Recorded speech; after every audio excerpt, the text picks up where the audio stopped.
ঝটপট তৈরি করে নিন হালকা খিদে এই চাপটির রেসিপি। আসসালামু আলাইকুম everyone, welcome back to my channel. আজকে করছি ভীষণ মজাদার মুচমুচে চাপটির পিঠার রেসিপি। তো আজকে রেসিপিটা তৈরি করার জন্য প্রথমে এখানে একটা বাটির মধ্যে নিয়ে নিয়েছি পেঁয়াজ কুচি আর মরিচ কুচি। নিয়ে নিয়েছি এখানে হলুদের গুঁড়া হাফ চা চামচের একটু কম, নিয়েছি জিরা গুঁড়া হাফ চা চামচ, মরিচের গুঁড়া 1 চা চামচ, ধনিয়া গুঁড়া হাফ চা চামচ, রসুন পেস্ট 1 চা চামচ আর আদা পেস্ট 1 চা চামচ। এখন এখানে নিয়েছি লবণ, স্বাদ মতো লবণ নিতে হবে, যার যার টেস্ট অনুযায়ী লবণটা ব্যবহার করবেন। এখানে আমি কিন্তু হাফ চা চামচ ব্যবহার করেছি। দিয়ে দিচ্ছি রান্নার রেগুলার তেল, সামান্য একটু তেল দিতে হবে। তো তেলটা দিয়ে এখন সবগুলো উপকরণ মেখে নিতে হবে, আর অবশ্যই এই কাজটা কিন্তু হাত দিয়েই করতে হবে। আমি খুব ভালোভাবে মশলাগুলো মাখিয়ে নিয়েছি। এখন দিয়ে দিচ্ছি 1 কাপ পরিমাণে ময়দা। এখানে আপনারা চাউলের গুঁড়োটাও কিন্তু চাইলে ব্যবহার করতে পারেন। তো আমি এখানে ময়দাটা ব্যবহার করছি। এখন মশলাগুলোর সঙ্গে ময়দাটা খুব ভালোভাবে মাখিয়ে নিতে হবে।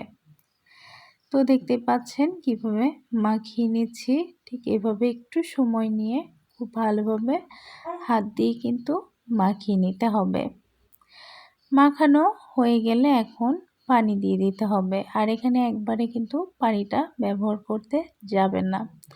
অল্প অল্প পানি দিয়ে একটা ব্যাটার তৈরি করতে হবে।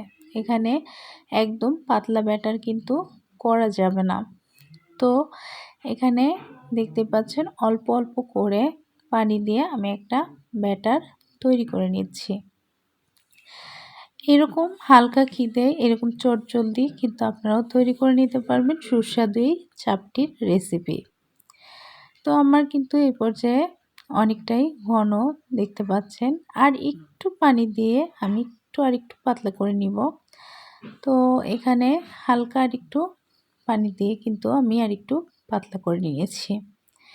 আর এখন এই পর্যায়ে দেখতে পাচ্ছেন কতটা পাতলা হয়েছে। একদম পাতলাও করা যাবে না, আবার একদম গাঢ়ও কিন্তু করা যাবে না। চুলায় একটা কড়াই বসিয়ে দিয়েছি। এখন কড়াইটা একদম খুব ভালোভাবে গরম করে নিয়েছি। খুব ভালোভাবে না গরম করলে কিন্তু চাপটিগুলো লেগে যাবে, এই জন্য খুব ভালোভাবে কিন্তু গরম করে নিতে হবে। তারপরে একদম মিডিয়াম টু লোতে রেখে চাপটিগুলো ভেজে নিতে হবে। তো বন্ধুরা, আজকের রেসিপিটা যদি আপনাদের ভালো লাগে আমার চ্যানেলটা সাবস্ক্রাইব করে আমাকে লাইক কমেন্ট করে জানাতে ভুলবেন না। তো কিছুটা সময় আমি জাল করে নিয়েছি, তারপরে উঠিয়ে নিচ্ছি। তো দেখতে পাচ্ছেন খুব সহজেই কিন্তু ওঠানো যাচ্ছে, তার মানে এখানে চাপটিগুলো কিন্তু হয়ে গিয়েছে। আর দেখতেই পাচ্ছেন কতটা মুচমুচে হয়েছে, দেখেই বোঝা যাচ্ছে। তৈরি হয়ে গেল আজকের চাপটি পিঠার রেসিপি। সকলে ভালো থাকবেন, সুস্থ থাকবেন এই কামনা আজকের মতো বিদায় নিচ্ছি। ওকে বন্ধুরা, আল্লাহ হাফেজ।